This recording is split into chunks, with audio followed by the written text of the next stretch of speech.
Okay. Who will lead the prayer? Prayer. Savior, can you lead the prayer? On the Catholic, sign of the cross. In the name of the Father, the Son, and the Holy Spirit. Amen. Okay, good morning, children. Good morning, Ma'am GUBA. Good morning, Sir Largo. Good morning, classmates. Good morning, everybody. It's nice to see you this morning. Okay, you can have your seat now.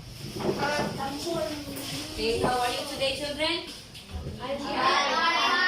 Okay, you are fine. Thanks God that you are fine. Okay, now, before going to our new lesson this morning, let's recall our past lesson. Now, our past lesson is all about the uses of water. Who can give me an example of uses of water? Uses of water? What are the uses of water? You do not know? Yes, Xavier? Uses of water. Did you use water at home? Yes. Yes. So water is very important. Can you give me uses of water? Water is used for? Can you stand?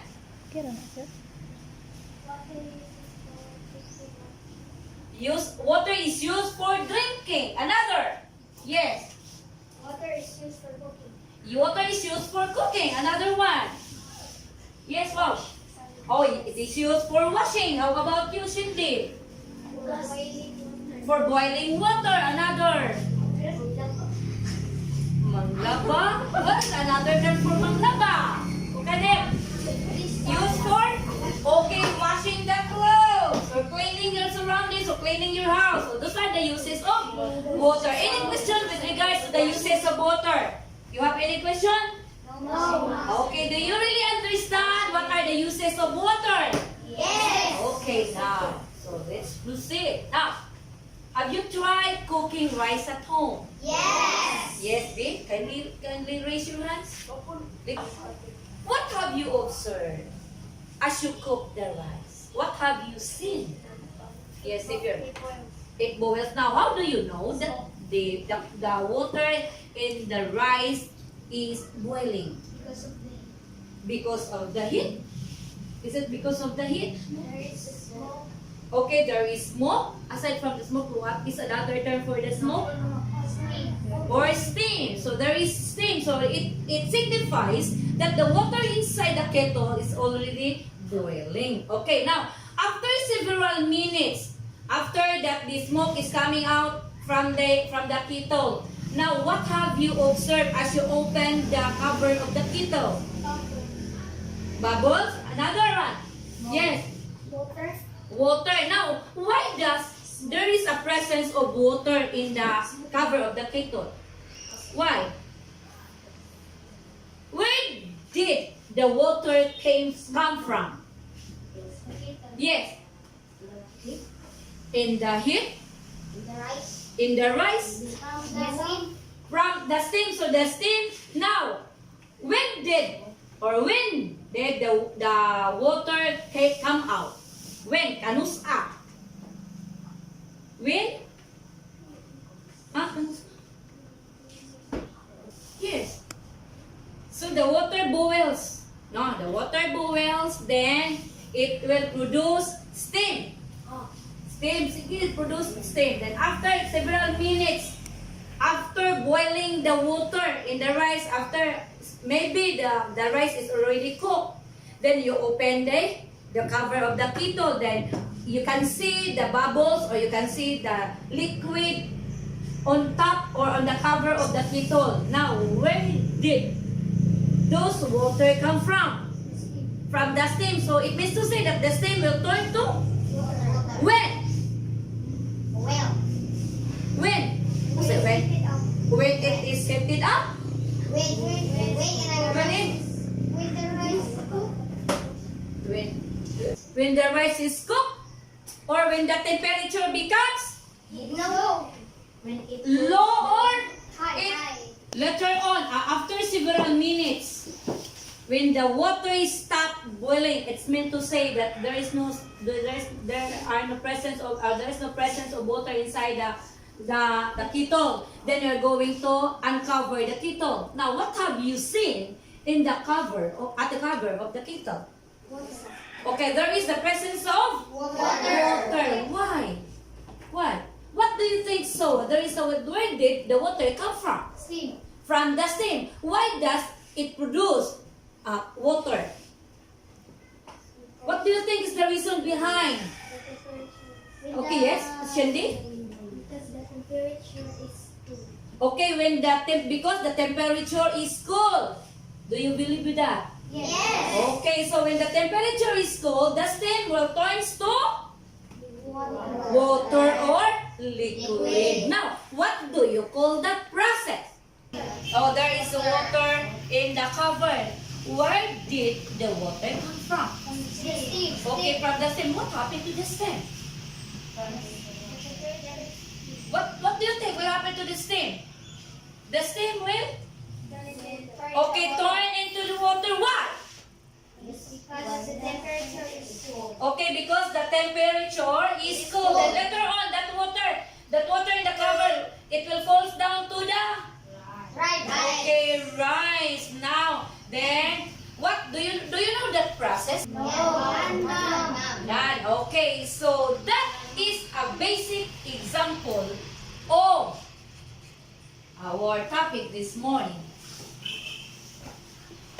It's called, everybody read. Before going further to our discussion this morning, I will have to group you into 3 groups. This will be the group 1, the group 2, and the group 3. You are going to select a leader or a reporter. Okay. Who will be your leader in this group? Shandy. How about this group? Xavier. How about this group? Okay, si Jo Brianna. Okay, you will be the leader and you will be the leader for group 2. You will be the leader for group 1. Okay, then carefully watch the video and write your observation on your scratch paper. It is very easy. Okay, sit properly and be quiet. After writing the observation, proceed to your group, then complete the table by putting a check. Then reporting will follow. Okay, let's watch the video. Is the 8% the water cycle. The water cycle has 4 condensation.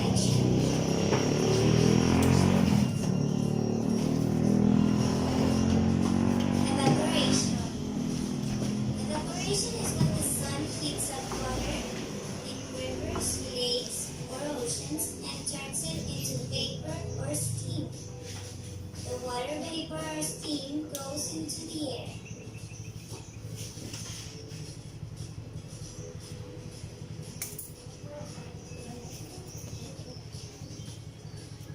Condensation is when water vapor in the air gets cold and changes back to liquid into tiny drops of water, forming clouds.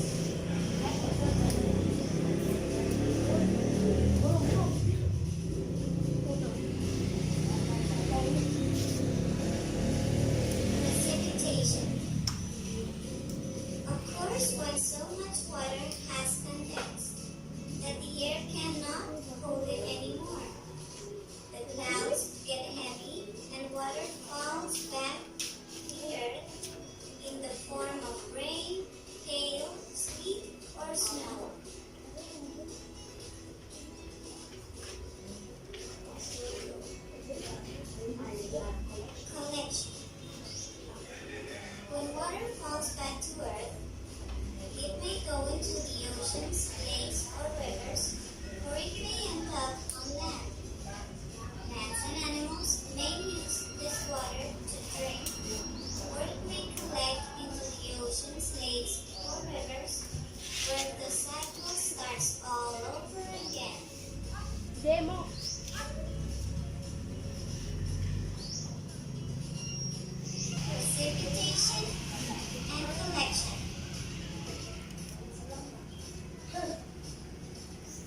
do is you are going to check to which of the following statements belong. Do you understand? Only check. You just mark check. Do you understand? Yes. Okay, then after that one, let your leader post this one on the board. Or you just report this one, you just hold the papers. Do you understand? Yes. Okay, so for group 1, you just check the box. Group 2, then group 3. Okay.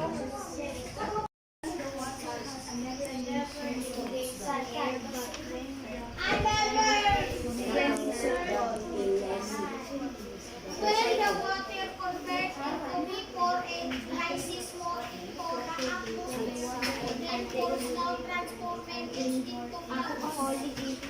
Once the water condenses in the air but with the clouds, so they collect more and more water. This water drops and crash into each other and become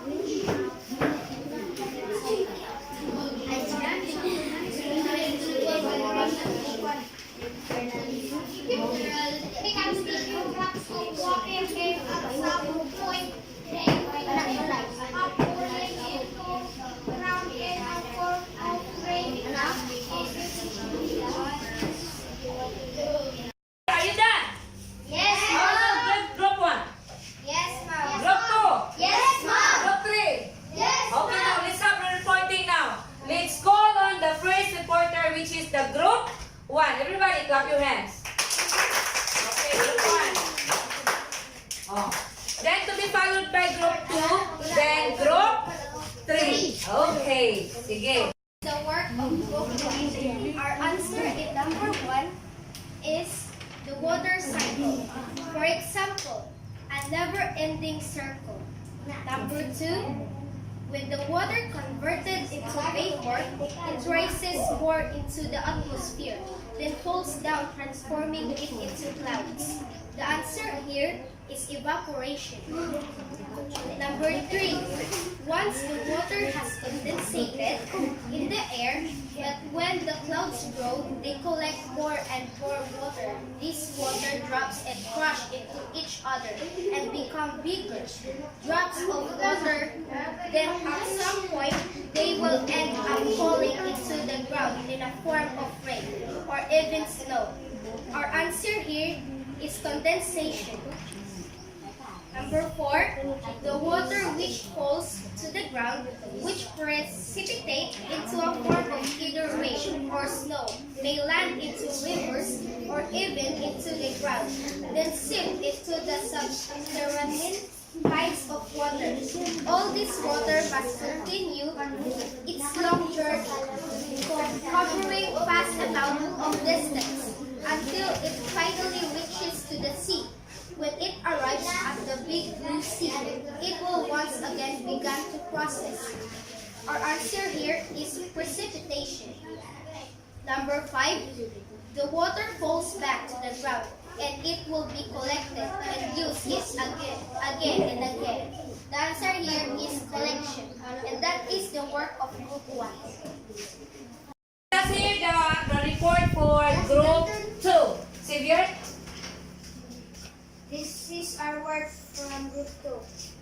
Our answer of number 1 is water cycle, and the answer of our number 2 is evaporation, and for number 3 it is condensation, and number 4 it would be collection, and number 5 it is precipitation. Okay, everybody clap your hands. Okay. Let's hear from Josity Boy Ligaspi. Okay. This is our work from group 3. Our number 1 is water cycle. Our number 2 is evaporation. Our number 3 is collection. Our number 4 is precipitation. Number 5 is water cycle. Okay, clap your hands to Josity Boy. Okay, now, let's Okay, look at your paper. Okay, and let's answer this one. Okay, a never-ending cycle of water. So from evaporation, condensation, then precipitation, then back to collection. So pabalik-balik, always turning, always, the cycle is always going back. Okay, the answer is water cycle. Okay, number 2. When the water converted into vapor, you convert into vapor. Now from the bodies of water, and it is converted to water vapor, it rises more into the atmosphere, then falls down, transforming it into clouds. So our answer is evaporation. Okay, are your answers correct? Yes. How about group 2? Yes. Group 1? Yes. Group 3? Yes. Okay, very good. Let's continue for number 3. Once the water is condensated in the air, but when the clouds grow, they collect more and more water. This water drops and cross into each other and become bigger drop water. Then at the same point, they will end up falling into the ground. So forming the clouds bigger and bigger, and it turns to liquid. What process is that? Collection. Is it collection? How about it? Group 1. Okay, it is condensation. So condensation is forming into clouds, then turn the water vapor into liquids. Okay. Group 3, how about your answer? Is your answer correct? How about group 2? Okay, wrong. Group 1. Correct. Okay, only group 2 got the wrong answer. Let's proceed to number 4. The water which falls to the ground will precipitate in the form of either rain, snow, may land into the rivers or even into the ground, and seep into the subterranean kinds of water. So the answer is, what is the answer? Okay, precipitation. Precipitate is, the gas is very heavy. It cannot hold anymore. So it will fall down to the earth in the form of rain and snow or hail or sleet. And that is precipitation. Correct? Is your answer correct? Correct. Group 2. Correct. Group 3. Wrong. Okay, wrong. Okay. Number 4. All this water must continue its long journey covering fast amount of distance until finally reaches to the sea. Arrive at the low sea, will once again begin to process. The water flows back to the ground and it will be collected and use it again and again. What process? Collection. Collection. Who got the correct answer? How about yours? What is your answer? How about yours? Okay. Who got the perfect score? Okay, clap your hand for group 1. How much is your score? 3. Is 3 or 4? How about yours? 3. Okay, 3, 5. Okay. Give a round of applause to group 1. Okay. Now, let's continue. Okay, this is now. Okay, children, this is now the process. So the water is here. So the sun heats up the water. Then it changes the water to water vapor, so it evaporates. Have you seen the arrow here? So the arrow goes up. So it means to say that the water here, upon hitting the sun, it will changes into water vapor, and it is rises, then it will form as clouds. Then the clouds collect them. It grows bigger and bigger.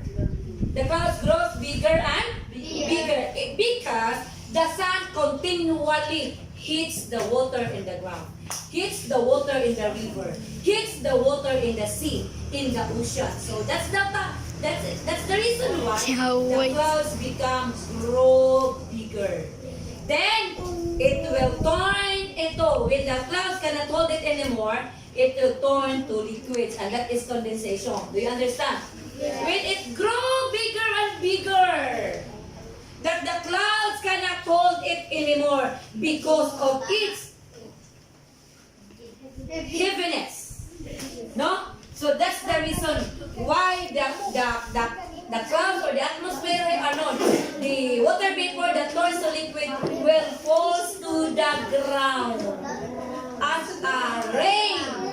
That's why we experience rain. It's because the clouds cannot hold anymore the water vapor. Do you understand? Yes. That is already precipitation. So precipitation is in the form of rain, hail, sleet, or snow. Do you understand? Yes. And, this is the precipitation now. And this one is the condensation. This one is the precipitation. The cloud or the rain will, the water or the liquid turns back to the ground. Okay. Then it will be collected here. The water will be back to the ground, to the river, to the sea, to the ocean, to the fund, and all bodies of water. And again, it will repeat the cycle. Do you understand? Yes, ma'am. So this one, what process is this?